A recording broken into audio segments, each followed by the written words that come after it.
terms of more significant cases, you would like to see that be part of the juvenile system? Exactly, yes, sir. Okay. You know, I've heard that term restorative justice. Tell us what restorative justice is. Give us a few examples, could you? Well, restorative justice is, you know, by definition, something that restores the victim to where they were before the crime. That's kind of the definition in a nutshell. There are different programs in restorative justice. What I just described, victim offender mediation, is a big one. The state of Colorado is really pushing restorative justice. Within the past few years, it's been implemented in our statutes, where juveniles and victims have to be advised of certain restorative justice practices. And the state is really going that way. So I'd like for the 5th Judicial District to at least be in the forefront of that, if that's the way we're going to go. But victim offender mediation is a big one, probably the biggest that I'm familiar with and that I would like to see implemented in the office. Have the victim and the defendant sit down, again, to discuss the crime and have a face-to-face meeting, which statistics show has a huge impact on recidivism and future crime rates. Yeah, there was a good example of that at Cova one year, a woman whose, I believe it was her daughter, was murdered, and it took her a while, but that was one of the most compelling presentations at the Cova, which is the Colorado Organization for Victims Assistance. Yep.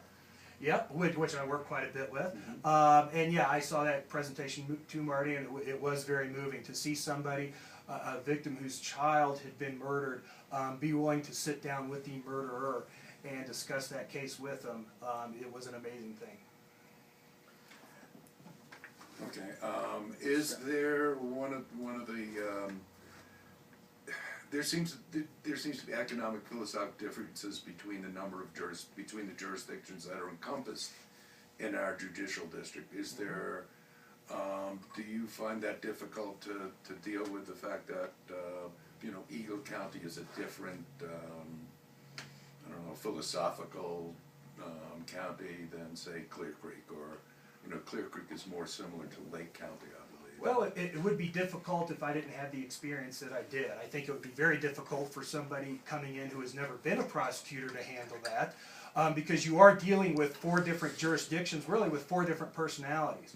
Now, as far as financing goes, that's pretty much set, because there is a set formula based on population and the number of cases, which determines how much each county chips in to the district attorney's office budget. So that's kind of set. But you're right, Lake County is a lot more rural. Especially since the Climax mine up there is coming back in, there's a big mining community up there.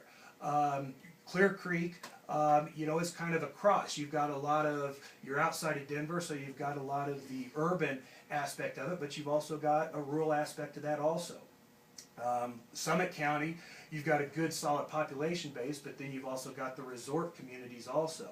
And then Eagle County is a combination of both. You've got Vail, Beaver Creek, and so forth with the resorts, but on the western end of the county, you also have an agricultural base. So it's a very unique jurisdiction. Yeah, a lot of livestock and ranches up in Eagle. Yep. It's a lovely county. Yep. And we, in Clear Creek, is, well, not that unique, but we have I-70 running through it, which creates its own significant element in terms of the judicial system on a lot of levels, not just traffic, but traffic in the numerous ways we use the word traffic. Yep, we get a lot of overspill from the Denver area. We get a lot of crime that starts down there that ends up here, and sometimes, though not as much, vice versa. We just had a case up here recently where somebody was stealing cars down in Denver, then they come up here, drop it off, steal another car down at Dumont, and then take off along their way. So yeah, that's one of the unique aspects of Clear Creek County because it's so close to Denver. So we're speaking with Scott Turner, candidate for district attorney on the Republican ticket. I guess you have no opposition in the primary, so you're just getting ready for the November election, I guess. That is correct. See who your opponent will be. That is correct. I guess we'll find that out in a few months. Yep, end of June is when that is. So. Right. Okay. Well, we're gonna take a music break.